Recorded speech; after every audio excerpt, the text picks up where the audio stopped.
මේවට හොඳ බොටල් එකක් තමයි මේක. අපි මේක ප්‍රාන්ස් වලින් ආනයනය කරපු බොටල් එකක් කියලා. මේ තියෙන්නේ අපේ ලස්සනම ලස්සන ටයි ඇන්ඩ් ඩයි සාරි එකක්.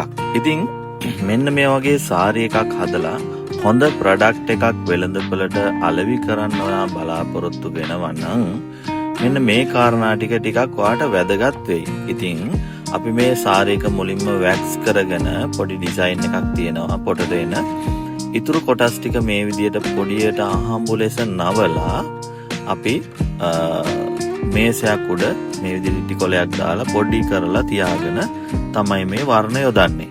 ඉතින් මේ රෙදි කෑල්ල ගන්නකොට අපි මුලින්ම ටිකක් පොඟවලා තෙත බේරෙන්න තියලා තමයි මේක පාවිච්චි කරන්නේ. මොකද එතකොට අපිට මේක හරියට හසුරවන්න පුළුවන්. සහ බලන්න ඩයි එක හොඳින් රෙද්දට උරා ගන්නවා. ඊට පස්සේ අපි ඩයි වර්ග කිහිපයක් අපිට අවශ්‍ය වර්ණ හදාගෙන මේ වගේ රෙද්ද පොඩි කරගෙන ඒ උඩට ඩයි අපිට අවශ්‍ය තැන් වලට වත් කරනවා. එතකොට අපිට මේම ඇහැට පේන ප්‍රමාණයට වඩා සමහර විට මේ ඇතුලේ පොටවල් වල ඩයි තව අඩුවෙන් ඇප්ලයි වෙලා තියෙන්න පුළුවන්. එතකොට අපි චුට්ටක් මේ රෙදි කෑලි චුට්ටක් එහෙට මෙහෙට පොඩක් දිගහැරමින් බලනවා මොන හරි ගැටලුවක් කොහේ හරි තැනක අඩුපාඩුවක් තියෙනවද කියලා ඒ තැන් වලටත් නැවත ඩයි වත් කරන්න ඕනි. ඉතින් බලන්න ළමයි පිස්සෙක් වගේ ඩයි හලන්න එපා. මං සාමාන්‍යයෙන් කියන්නේ මේ වචනය. මොකද ඩයි හලලා දාන එක නෙවෙයි ඇත්තටම ලස්සන ටයි ඇන්ඩ් ඩයි එකක් කරන එකේ තේරුම. ඩයි හලන්න පුළුවන් ඕන කෙනෙකුට මේක නිර්මාණශීලීව හිතලා කරන්න.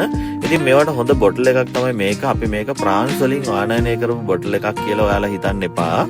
මේක අපි පෙර පාසල් වල ළමයි පාවිච්චි කරලා අයින් කරන ගම් බෝතලයක්. ඉතින් මේ බෝතලේ තමයි අපි පාවිච්චි කරන්නේ මේ ඩයිවත් කරන්න. ඉතින් මේක හරිම පහසුවෙන් ඔන්න ඩයි දාගන්න පුළුවන්. දැන් මේකේ චූටි කෑල්ලක් අල්ලගත්ත අයට පුළුවන් අපි නම් මේ ෆ්‍රාන්ස් වලින් බෝතල් ගේන්නේ නැහැ. ඩයි දාන්නේ අපි ගන්නෙ මෙන්න මේ අහවල් තනින් බෝතල් කියලා චුට්ටක් මේකෙත් එල්ලිලා ටික කාලයක් ඉන්න. ඉතින් ඔයා ඒ එල්ලිලා ඉන්න අයට එහෙමම එල්ලිලා ඉන්න කියලා ලස්සන ටයි ඇන්ඩ් ඩයි එකක් කරන්න. ඉතින් මේ ක්‍රම හරියටම ඉගෙන ගන්න අපේ ඔන්ලයින් ක්ලාස් වලටත් ප්‍රැක්ටිකල් ක්ලාස් වලටත් આવොත් ඔයාලට පුළුවන්. ඉතින් හිතලා අලුත් නිර්මාණ කරන්න. අපි මේකෙදි පොඩ්ඩක් වැක්ස් කරලා ඉවර කරගෙන තමයි මේකට ඩයි ඇප්ලයි කරන්නේ.